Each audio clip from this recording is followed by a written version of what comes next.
qu'est-ce que vous présente Silence. Je suis venu à la rencontre des jeunes Camerounais. Voilà.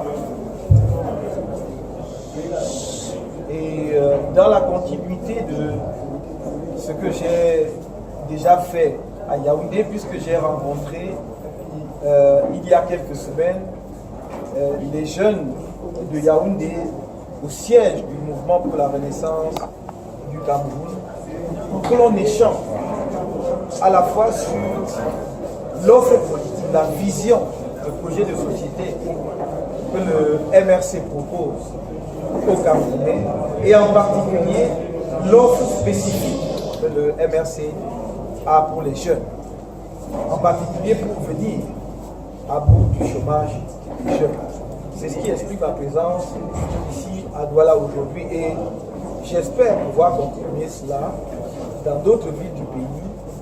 Tout cela s'inscrit dans notre volonté d'aller à la rencontre directe avec les Camerounais, parce que nous pensons que le choix des Camerounais doit être un choix éclairé, fondé sur les propositions des uns et des autres, sur les projets de société des uns et des autres, et non uniquement sur des considérations abstraites, sur des considérations de personnes ou sur des considérations politiciennes. Alors, lors des échanges tout à l'heure, il y a quand même un participant jeune qui a voulu retenir la crise dans la zone anglophone.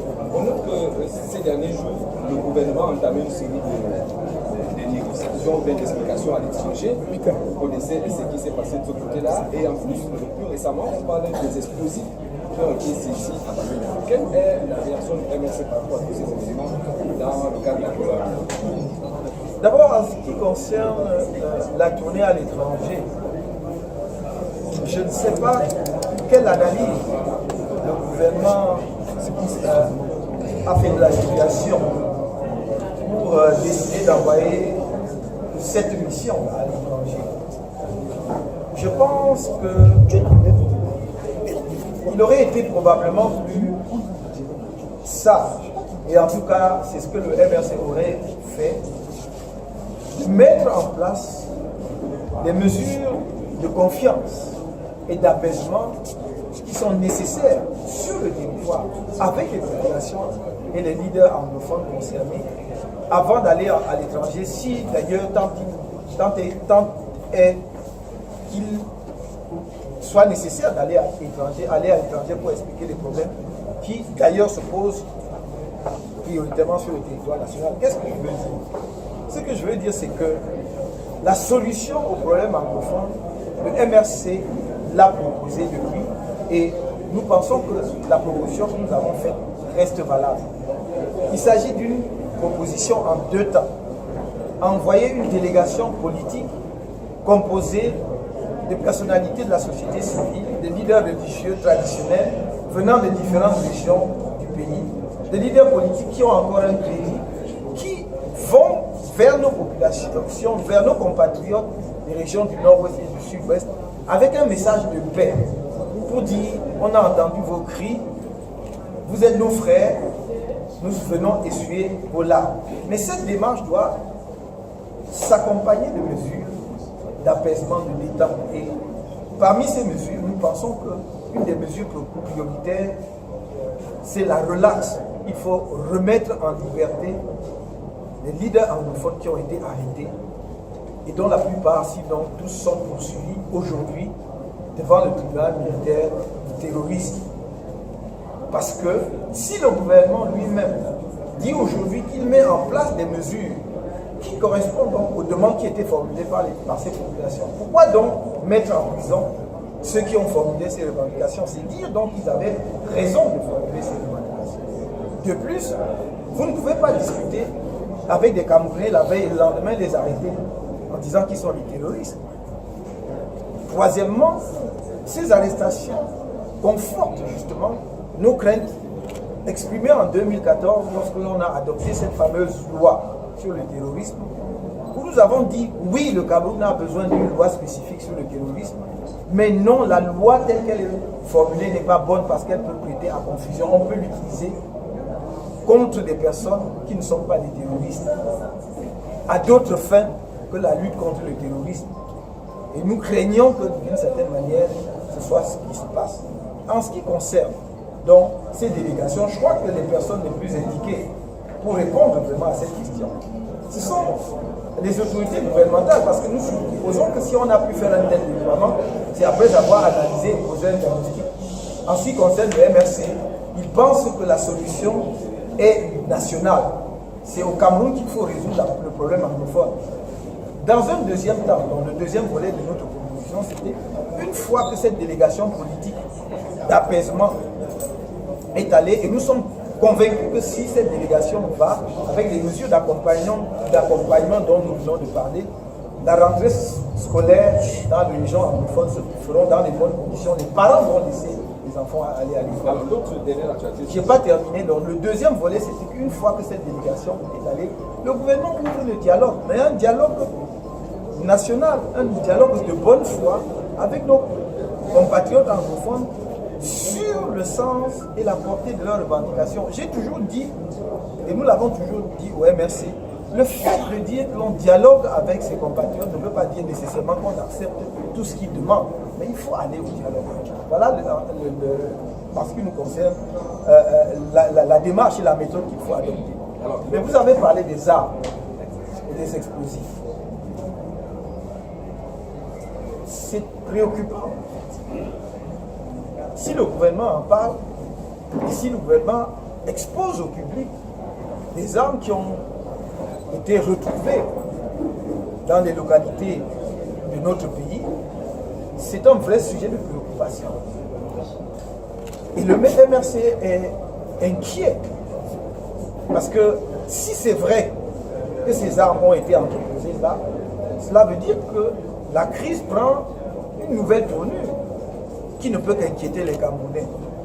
Et cela, justement, nous conforte dans l'idée qu'on a trop attendu pour donner des réponses adéquates aux problèmes qui ont été soulevés et que peut-être, à force d'attendre et aussi à force de redire, à force de prendre des positions aussi extrêmes du côté gouvernemental, qui gère les affaires du pays et qui a pour obligation d'être à l'écoute de tous les Camerounais, on a poussé progressivement les plus modérés des anglophones dans les bras des extrémistes.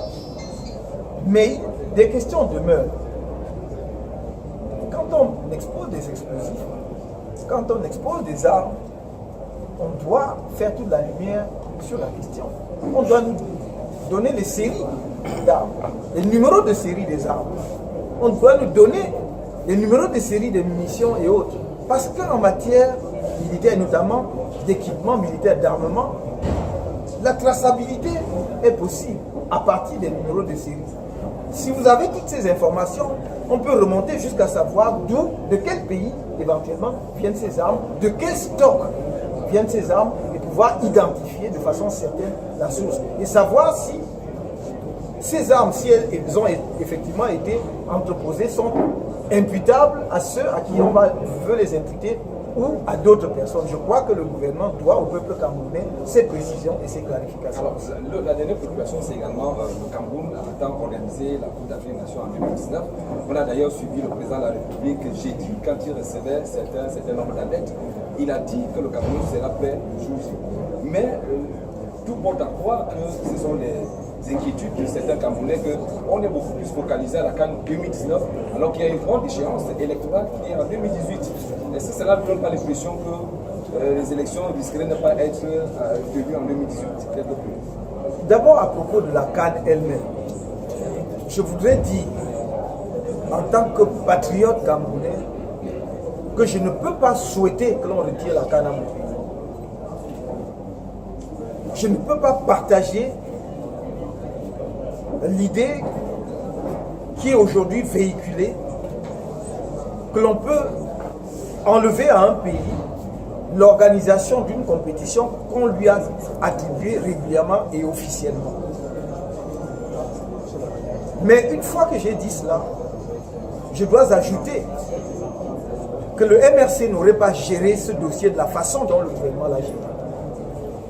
Parce que dès que la CAN nous a été attribuée en 2014, le gouvernement aurait dû mettre en place dès le lendemain un premier comité stratégique chargé de réfléchir sur les structures à mettre en place pour la bonne organisation de la CAN. Parmi lesquels, par exemple, un comité d'attribution des marchés, de réflexion des stades, de construction de nouveaux stades, qui aurait évité que l'on attende la dernière minute, comme c'est le cas, pour faire des attributions de marchés de gré à gré, en violation du code des marchés publics. C'est ce que nous déplorons. Mais nous nous battrons avec tous les autres Camerounais, avec tous les patriotes camerounais, là où c'est possible, pour que la CAN ne soit pas enlevée à notre pays. Nous regrettons, car si la gestion avait été celle dont nous venons de parler, nous aurions dit à la CAF, vous nous avez attribué une CAN à 16 équipes. Maintenant, vous nous obligez à organiser une CAN à 24 équipes. Et vous devez donc nous dire si les coûts additionnels que cela impose doivent être partagés avec la CAF. Mais nous ne posons pas cette question aujourd'hui. Pourquoi? Parce que nous-mêmes, nous sommes conscients du retard que nous avons accumulé et qui nous met en position de faiblesse. Dans la gestion du dossier, la CAN n'a pas été bien faite. Et nous devons être conscients de cela. En disant cela, nous ne sommes pas de ceux qui veulent ternir l'image du Cameroun. Puisque nous disons que de toute façon, nous devons aujourd'hui nous serrer les coudes en tant que Camerounais, mobiliser justement pour que la CAN puisse se tenir en 2019 dans notre pays et dans de parfaites conditions. Maintenant, vous avez parlé effectivement du risque que l'organisation de la CAN entraîne l'inorganisation des élections en 2018. Je ne voudrais pas que même dans les rêves, mauvais rêves, c'est-à-dire dans un cauchemar, on puisse envisager cette perspective. Parce que ce serait pour notre pays s'exposer inutilement à un danger réel, à un risque de la colère collective. Les Camerounais attendent 2018 patiemment depuis longtemps. Nous disons aux Camerounais, soyez confiants parce qu'en 2018, vous pouvez exprimer enfin votre sentiment réel sur la marche du pays. Si, par malheur, nous ne devions pas organiser les élections en 2018, à quoi pouvons-nous nous attendre? Est-ce que nous voulons placer le Cameroun dans la situation dans laquelle se trouve la RDC aujourd'hui, parce qu'on a fait un glissement du calendrier électoral? Je ne crois pas qu'il soit de l'intérêt de qui que ce soit de prendre un tel risque pour notre pays. Quand on a fini les élections de 2013, et avant 2013, quand on a fini l'élection présidentielle de 2011, tout le monde savait que les prochaines élections auraient lieu dans 7 ans. Après 2013, tout le monde savait que les prochaines élections législatives et municipales auraient lieu dans 5 ans, c'est-à-dire en 2018. Nous ne pouvons donc pas nous comporter aujourd'hui comme si nous étions surpris par les événements. Un gouvernement responsable et qui a à cœur